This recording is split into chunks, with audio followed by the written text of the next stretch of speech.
පෙර පාසල් යන පුංචි දරුවන්ට හොඳ පුරුදු කරමු. පාසල් ගිහින් ගෙදර ආපු ගමන් හොඳින් නාන එක දරුවෙක් තුල තියෙන්නම ඕන හොඳම පිරිසිදු පුරුද්දක්. තමන්ගේ බෑග් එකත් සපත්තුත් નિયમિત තැන තැබීමෙන් වගකීමත් පිළිවෙලත් පුංචි කාලෙම හුරු වෙනවා. සෙල්ලම් කරලා ඉවර වෙලා සෙල්ලම් බඩු එකතු කරන දරුවෙක් පිරිසිදු බවටත් පිළිවෙලටත් ආදරය කරන්න ඉගෙන ගන්නවා. Please, thank you, sorry. මේ පුංචි වචන තුන දරුවෙක් ලස්සන මිනිසෙක් වෙන්න මඟ පෙන්වනවා. උදේටත් රැටත් දත් මැදීම හොඳ මුඛ සෞඛ්‍යයක් දරුවන්ට පුරුදු කරනවා.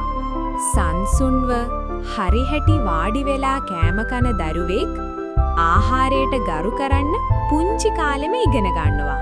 පොත් බලන්න, කතාවක් අහන්න ආසාව හුරු වුණොත් දරුවගේ කල්පනා ශක්තියත් භාෂා හැකියාවත් වැඩි වෙනවා.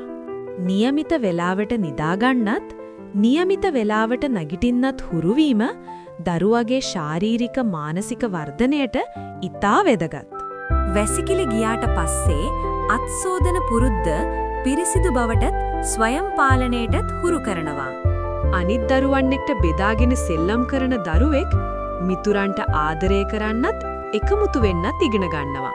පොඩි ගෙදර වැඩවලට උදව් කරනකොට මටත් පුරුවන් කියන ආත්ම විශ්වාසය දරුවාට ලැබෙනවා. ඒ වගේම පරිසරයට ආදරය කරන්න හුරු වීමත් හෙට දවසේ හොඳ පුරවැසියෙක් වෙන්න මඟ පෙන්වනවා.